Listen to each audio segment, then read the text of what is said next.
Exclusively theme বুঝুন। দমদম তরুণ দলের এবছরের ভাবনা ছাপ, মানে আমরা যে বড় হচ্ছি বা আমাদের ইতিহাসের কোথাও না কোথাও কিছু ছাপ তো রয়েই গেছে, সেটা যেরকম ধরনেরই হোক। এই যে ধরুন আঙুলের ছাপ হয়, মানে আঙুলের যে কিছু একটা প্যাটার্ন অ্যান্ড ডিজাইন আছে যেটা সবার সমান নয়। আপনার আলাদার, আমার আলাদার, আমার বন্ধুর আলাদার, আমার বাবা মায়েরও আলাদার। তাই এই ছাপই আমাদেরকে আলাদা আলাদা পার্সোনালিটি বা ক্যারেক্টার তৈরি করছে। আমাদের প্রত্যেকটা অংশেরই একটা করে ছাপ রয়েছে, চোখেরও এবং পায়েরও। বা বলতে পারেন যে মানুষ একটা তো নিজের ছাপ ছেড়েই যায়। ইতিহাস জানতে হলে আমাকে কিন্তু সেই ছাপই খুঁজে বার করতে হবে।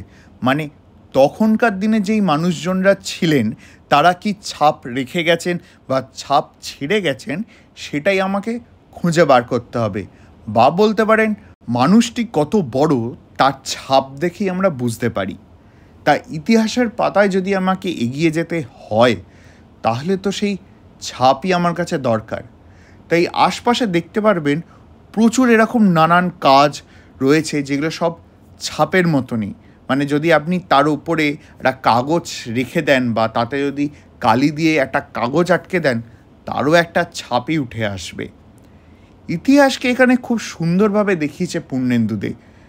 তার কাজ অসাধারণ, কারণ ইতিহাসকে নিয়ে কাজ মানে প্রত্যেকটা সেঞ্চুরির কাজ, মানে জন্মের আগে, মানে পৃথিবী যখন হচ্ছে বা মানুষজন এই যে ঋষিমুনিরা যেই ছাপ ছেড়ে গেছেন সেই সব কিছু নিয়ে।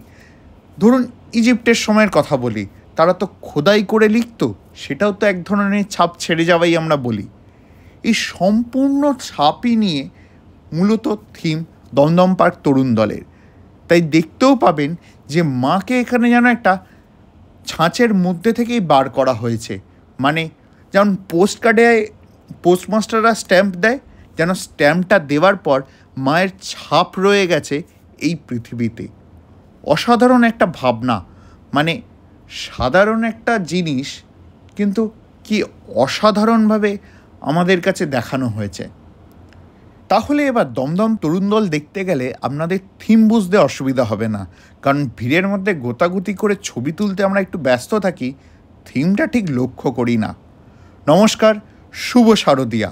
প্লিজ যদি ভালো লেগে থাকে সাবস্ক্রাইব করবেন আর লাইক করবেন। আর যদি মনে হয় যে আমি সত্যি একটা ভালো কাজ করছি, মানে আপনাদেরকে থিমটা বুঝিয়ে, তাহলে বাকি ভিডিওগুলোও দেখে নেবেন।